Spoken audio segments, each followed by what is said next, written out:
ایک گاؤں میں ایک عورت نے اپنے گھر کے باہر 3 بوڑھے آدمیوں کو بیٹھے ہوئے دیکھا۔ وہ کافی دیر سے وہاں موجود تھے۔ عورت ان کے پاس گئی اور کہا، میں آپ کو نہیں جانتی مگر آپ کو کافی دیر سے یہاں بیٹھے دیکھ رہی ہوں، اب بھوکے ہوں گے۔ برا کرم اندر آ کر کچھ کھا لیجئے۔ ان میں سے ایک نے پوچھا، کیا گھر کا مرد اندر موجود ہے؟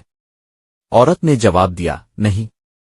بوڑھے نے کہا، تو پھر ہم اندر نہیں آ سکتے۔ عورت واپس اندر چلی گئی۔ شام کو جب اس کا شوہر گھر آیا تو اس نے اسے ان لوگوں کے بارے میں بتایا اور سارا واقعہ سنایا۔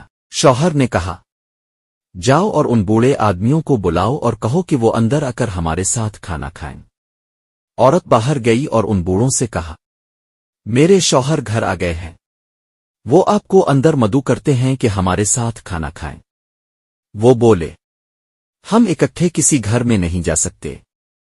عورت نے حیران ہو کر وجہ پوچھی تو ایک بوڑھے نے کہا، ان میں سے ایک کی طرف اشارہ کرتے ہوئے کہا، اس کا نام دولت ہے، اگر یہ آپ کے ساتھ جائے گا تو آپ کا گھر دولت سے بھر جائے گا۔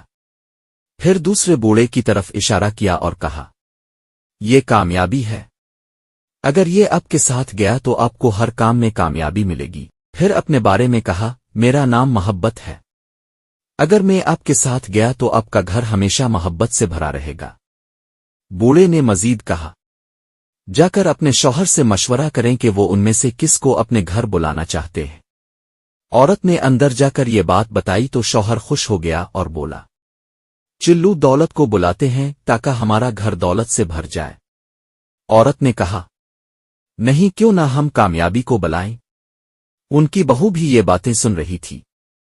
اس نے مشورہ دیا، کیوں نہ ہم محبت کو اپنے گھر بلائیں؟ ہمارا گھر ہمیشہ محبت سے بھرپور رہے گا۔ شوہر اور بیوی نے بہو کی بات مان لی۔ عورت باہر گئی اور پوچھا، آپ میں سے محبت کون ہے؟ برائے مہربانی اندر آئیے اور ہمارے مہمان بنے۔ محبت اٹھا اور گھر کی طرف بڑھنے لگا۔ اچانک باقی دونوں بھی اس کے پیچھے چل پڑے۔ عورت نے حیران ہو کر پوچھا، آپ نے تو کہا تھا کہ آپ تینوں اکٹھے نہیں جا سکتے، میں نے صرف محبت کو مدعو کیا تھا، پھر اب سب کیوں آ رہے ہیں؟ بوڑھوں نے جواب دیا، اگر اپنے دولت کامیابی کو بلایا ہوتا تو باقی 2 باہر ہی رہتے، مگر چونکہ اپنے محبت کو بلایا ہے، جہاں محبت ہو وہاں دولت اور کامیابی خود بخود چلی آتی ہے۔ جہاں محبت ہو وہاں دولت اور کامیابی خود بخود پیچھے پیچھے چلی آتی ہے۔